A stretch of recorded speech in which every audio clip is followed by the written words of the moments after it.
ihr Lieben, heute wechsle ich beim E65 den Querlenker und die Zugstrebe.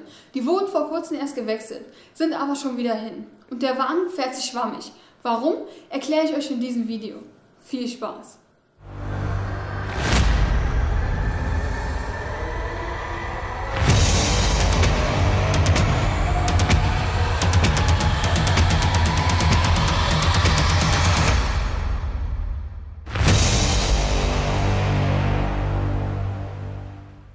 Das ist der Wagen von meinem sehr guten Bekannten. Der hilft mir immer, wenn Not am Mann ist. Leider hatte ich damals keine Zeit, den Siemer zu reparieren. Und er wollte auch nicht warten und wollte mich nicht zusätzlich stressen. Darum hat er den Wagen in eine freie Werkstatt gebracht und dort den Querlenker und die Zugstrebe wechseln lassen. Nach nicht mal 3 Monaten ist das gleiche Problem wieder da und der Wagen fährt schwammig. Und je schneller er fährt, umso schlimmer wird's. Aber warum ist das so? Die Teile sind ja erst vor kurzem eingebaut worden. Der Querlenker und die Zugstrebe wurden nicht in Normallage festgezogen. Ich versuche es mal an dem neuen Querlenker zu erklären. Wenn das Fahrzeug auf der Straße steht, hat der Querlenker ungefähr diese Position. Wird er mit einer 2-Säulen-Hebebühne oder einem Wagenheber angehoben, passiert das. Der Querlenker geht nach unten. Wechselt man diesen nun aus und zieht ihn in dieser Position fest, passiert Folgendes. Man lässt den Wagen wieder runter und hier im Hydrolager entsteht eine Spannung. Da hat man quasi das Lager schon vorgespannt. Wenn der Wagen jetzt bei der Fahrt voll einfedert, überspannt sich die ganze Geschichte. Und das Lager geht ziemlich schnell wieder kaputt. Man muss wirklich den Wagen in Normallage bringen. Und da reicht es auch nicht, nur den Wagen auf dem Boden abzulassen oder mit dem Getriebeheber anzuheben. Habe ich alles schon probiert, nur funktioniert es auf Dauer nicht. Gerade bei so schweren Fahrzeugen macht sich das noch schneller bemerkbar. Das Rad, die untere Verkleidung und die seitliche Abdeckung vom Lenkgetriebe habe ich schon abgenommen. Das ist selbsterklärend, wie man die abnimmt. Jetzt braucht man nur noch die Schraube hier von der Zugstrebe mit einer 18er Nuss abschrauben. Und hier mit einem 18er Schlüssel gegenhalten. Danach noch am Achsschenkel mit einer 21er Nuss die Mutter hier abschrauben. Und schon kann man die Zugstrebe rausnehmen. Wenn sie es mitdrehen sollte, kann man hier mit dem Imbus oder Torx gegenhalten.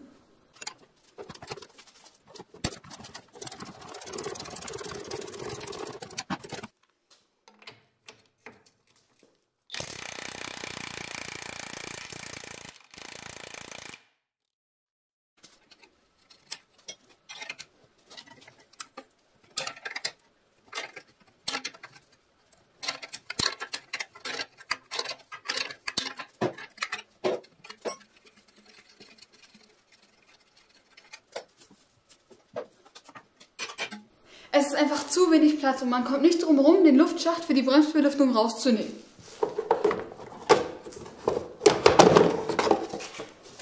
Der ist hier mit 3 Schrauben befestigt und unten noch 2.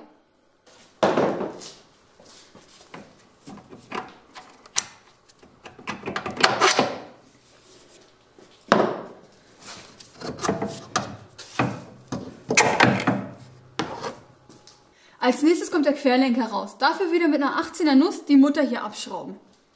Und von der anderen Seite mit einem 18er Schlüssel gegenhalten. Danach wieder mit einer 21er Nuss die Mutter hier abschrauben.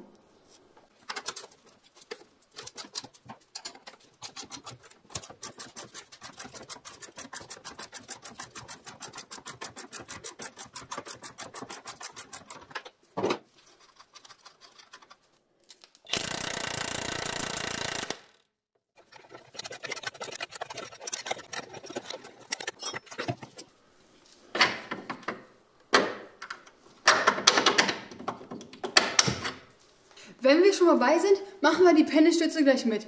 Dafür schrauben wir mit einer 15er Nuss die und die Mutter ab. Falls es sich mitdrehen sollte, kann man mit einem 16er Mauerschlüssel so gegenhalten.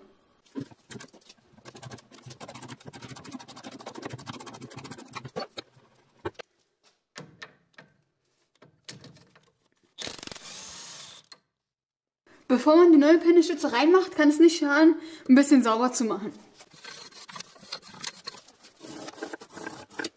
Wenn ihr die einbaut, unbedingt darauf achten, dass diese Seite nach oben kommt und die nach unten. Die haben auch verschiedene Drehmomentwerte. Hier oben wird die mit 20 Newtonmeter plus 90 Grad Drehwinkel festgezogen und hier unten mit 58 Newtonmeter.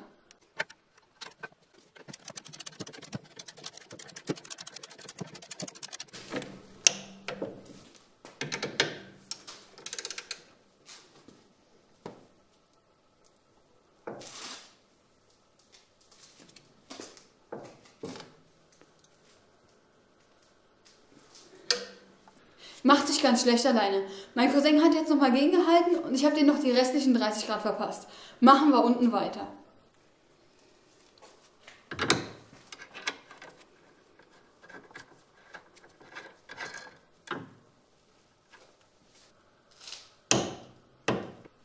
Die Muttern sind eigentlich immer neue dabei. Wenn nicht, neue Muttern besorgen, nicht die alten nehmen. Und bevor einer wieder Blödsinn schreibt, die Pendelstütze kann man im angehobenen Zustand so festziehen. Das braucht man nicht in Normallage machen. Als nächstes kommt die neue Zugstrebe rein. Hier schreibt BMW vor, neue Schraube und neue Muttern zu verwenden. Die Mutter ziehen wir gleich fest mit 165 Newtonmeter. Die Schraube wird durchgesteckt und die Mutter nur mit der Hand angesetzt. Die ziehen wir später in Normallage mit 100 Newtonmeter plus 90 Grad Drehwinkel fest.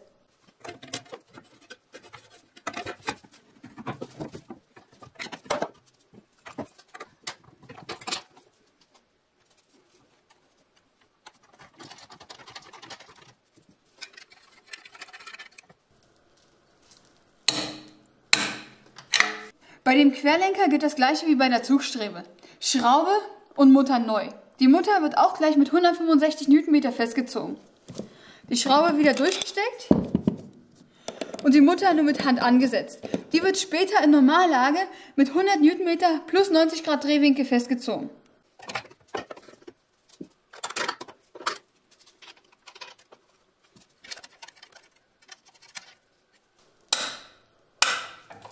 Fahrwerksteile müssen immer auf beiden Seiten gewechselt werden. Also macht ihr das gleiche auch auf der rechten Seite.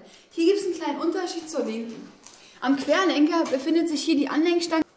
Dann müsst ihr die Mutter hier abschrauben und die Anlenkstange abnehmen. Wenn ihr mit beiden Seiten fertig seid, Räder wieder drauf und Fahrzeug ablassen. Ich habe den Wagen auf ein paar Hölzer abgelassen. So kann man mit dem Rolli gut unten arbeiten. Da hat man genug Platz. Nicht, dass manche denken, oh cool, das mache ich zu Hause auch und packe einfach ein paar Hölzer übereinander und der Wagen knallt euch auf die Birne. Wie man sehen kann, habe ich die Hölzer miteinander verschraubt. Mit jeweils 2 12er Bolzen. Und hier jeweils pro Seite mit einer 100er Schraube verschraubt, damit es sich nicht seitlich verrutschen kann. Wie gesagt, das Fahrzeug nur auf die Räder runterlassen ist noch nicht Normallage. Dafür muss sich der Wagen im normal fahrfertigen Zustand befinden. Der Tank muss voll sein. Die beiden vorderen Sitze müssen sich in Mittelstellung befinden. Die werden jeweils mit 68 Kilo belastet.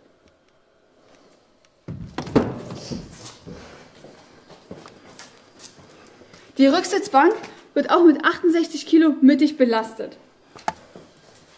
Der Kofferraum muss leer sein. Der wird noch mit 21 Kilo mittig belastet.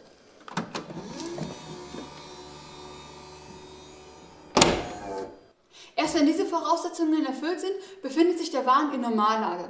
Und jetzt können die beiden Muttern pro Seite mit 100 Newtonmeter plus 90 Grad Drehwinkel festgezogen werden. Das mitzufilmen ist leider nicht möglich, weil sich mein Kameramann nicht auf den kalten, dreckigen Beton rumwälzen will. So wie er es mir gerade gesagt hat. Und zwingen kann ich ihn ja auch nicht. Wenn ihr alle 4 Muttern festgezogen habt, müsst ihr nur noch den Luftschacht für die Bremsbelüftung, die Abdeckung für die Lenkung und die untere Verkleidung wieder einbauen. Eine Achsvermessung sollte auf jeden Fall gemacht werden. Und ein Lenkwinkelsensorabgleich. Ganz wichtig. So, das war's auch schon wieder für heute. Vielen Dank fürs Zuschauen. Teile und Werkzeuge sind wie immer in der Videobeschreibung verlinkt. Wenn es euch gefallen hat, lasst mir einen Daumen nach oben da. Und wenn ihr mich immer noch nicht abonniert habt, auf den Abo-Button draufklicken. Also, bis zum nächsten Mal. Eure Gina.